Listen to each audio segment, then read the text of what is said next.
தற்போது அண்ணா அறிவாலயத்தில் முதலமைச்சர் மு.க.ஸ்டாலின் முன்னிலையில் நாம் தமிழர் கட்சி மாவட்ட செயலாளர்கள் உட்பட நாம் தமிழர் கட்சியை சார்ந்த 3000 பேர் திமுகவில் இணைய இருக்கிறார்கள்.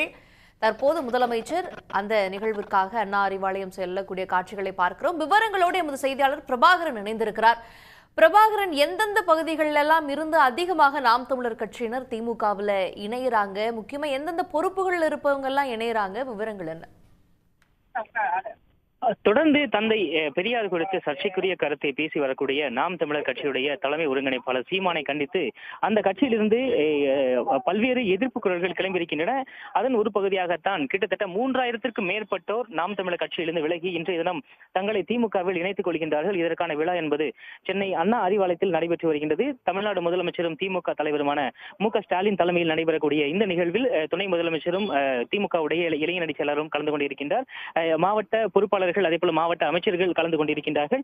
மிக முக்கியமாக கோவை வடக்கு மாவட்டம், நெல்லை மத்திய மாவட்டம், தூத்துக்குடி தெற்கு மாவட்டம், மயிலாடுதுறை மாவட்டம், தஞ்சை தெற்கு மாவட்டம், தருமபுரி கிழக்கு மாவட்டம், நாமக்கல் கிழக்கு மாவட்டம், ராமநாதபுரம் மாவட்டம், சேலம் மத்திய மாவட்டம் ஆகிய இந்த மாவட்டங்களைச் சேர்ந்த நாம் தமிழர் கட்சியுடைய அந்த நிர்வாகம் சார்ந்து இருக்கக்கூடிய இத்தனை மாவட்ட செயலாளர்கள் முழுமையாக இந்த திமுகவில் இன்றைய தினம் இணைகின்றார்கள். கிட்டத்தட்ட இத்தனை மாவட்டங்களில் மொத்தமாக கூண்டோடு நாம் தமிழர் கட்சி காலியாவதாக வந்திருக்கக்கூடிய தொண்டர்கள் தெரிவிக்கின்றார்கள். அது மட்டுமல்லாது மாவட்ட இளைஞர் பாசறையுடைய செயலாளர்கள் நெல்லை மாவட்டத்தை பொறுத்தவரை திண்டுக்கல் மேற்கு மாவட்டத்தில் அதனுடைய தொகுதி செயலாளர், காஞ்சிபுரம் மாவட்டத்தில் மாநில ஒருங்கிணைப்பாளர் மற்றும் தொழிற்சங்கத்தை சார்ந்த ஒருங்கிணைப்பாளர், கடலூர் கிழக்கு மாவட்டத்தில் அதனுடைய மாவட்ட அணி செயலாளர், கிருஷ்ணகிரி கிழக்கு மாவட்டத்தில் அதனுடைய தொகுதி செயலாளர், மதுரை கிழக்கில் ராமநாதபுரம் மாவட்டத்தில் அதனுடைய தொகுதி செயலாளர், தருமபுரி மேற்கு மாவட்டத்தில் மாவட்ட மகளிர் அணியுடைய துணை அமைப்பாளர், அதே போல தருமபுரி தெற்கு மாவட்டத்தில் ஒன்றிய செயலாளர், அதே போல தருமபுரி மேற்கு மாவட்டத்தில் பாப்பிரெட்டிப்பட்டி தொகுதியுடைய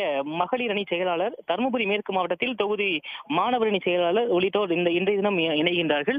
ஒன்றிய செயலாளர்கள், அதே போல தொகுதி தலைவர்கள், ஒன்றிய அதாவது அந்த சங்கங்கள் சார்ந்து அங்க பகுதிகளாக பல்வேறு நிர்வாகமாக அமைக்கப்பட்டிருக்கக்கூடிய அதனுடைய நிர்வாகிகள் ஒன்றிய அளவில் மாவட்ட அளவில் இன்றைய தினம் இணைகின்றார்கள். சுமார் 51க்கும் மேற்பட்டோர் மிக முக்கியமான நிர்வாகிகள், மாவட்ட அளவில் இருக்கக்கூடிய நிர்வாகிகள் இன்றைய தினம் இணைகின்றார்கள். அவர்கள் உட்பட 3000க்கும் மேற்பட்ட தொண்டர்கள் இன்றைய தினம் இணைகின்றார்கள்.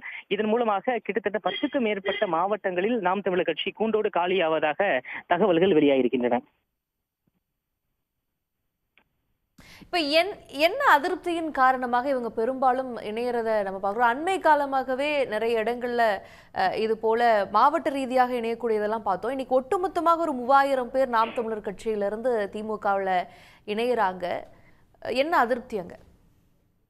மிக முக்கியமாக சமீபத்தில் அந்த பெரியார் குறித்து பேசிய கருத்து என்பது கட்சியினிடையே பெரிய ஒரு அதிருப்தியை ஏற்படுத்தியிருக்கின்றது. காரணம், கட்சி அது முன்னதாக இயக்கமாக இருந்த பொழுது பெரியாருடைய கொள்கைகளையும் பெரியாருடைய கருத்துக்களையும் பல இடங்களில் முன்வைத்து மேடைகளில் கரகோஷங்களை பெற்றுதான் இந்த கட்சி நாம் தமிழர் கட்சியை சீமான் உருவாக்கி இருக்கின்றார். பல்வேறு கருத்துக்களையும் அதில் செயல்படுத்தி இருக்கின்றார். அதாவது பெரியாருடைய கொள்கைகளையும் பின்பற்றி வருவதாக பல மேடைகளில் அவரே முழங்கி இருக்கின்றார். தற்பொழுது அது போன்ற சர்ச்சை கருத்தை பேசியது தொடர்ச்சியாக அது போன்று ஒரு ஜனநாயக ரீதியாக போராடக்கூடிய மக்களை அவர் இழிவாக பேசுவது கட்சியினுடைய ஒரு ஜனநாயகம் இல்லை. அவர் எடுக்கக்கூடிய முடிவுகள் மட்டுமே ஒரு தன்னிச்சையாக இருக்கின்றது. எதிர்த்து கேள்வி கேட்பவர்களை ஒரு தரக்குறைவாகவும் உரிமையாகவும் பேசக்கூடிய கருத்துக்கள் என்பது கட்சியினுடைய ஏற்கனவே ஒரு கசப்பான ஒரு நிலை இருந்த நிலையில் தற்பொழுது பெருவாரியாக கிட்டத்தட்ட அனைவருமே அனைவராலும் ஏற்றுக்கொள்ளப்படக்கூடிய பெரியார் அவர்களை குறித்து மிக கேவலமாக ஒரு தரக்குறைவாக பேசக்கூடிய கருத்து என்பது அந்த கட்சியினிடையே ஒரு பெரும் அதிருப்தி ஏற்படுத்தியிருக்கின்றது. தொடர்ச்சியாக இந்த அனைத்து பகுதிகளிலுமே இந்த அதிருப்தி என்பது இருப்பதாக இங்கு வந்திருக்கக்கூடிய தொண்டர்கள் தெரிவிக்கின்றார்கள்.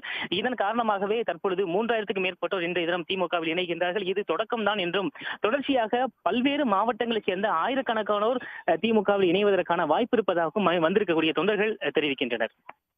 நிச்சயமாக தற்போதைய தகவல்களுக்கு நன்றி பிரபாகரன். உடனுக்குடன் செய்திகளை தெரிந்து கொள்ள சன் நியூஸ் பெல் ஐகானை கிளிக் பண்ணுங்க.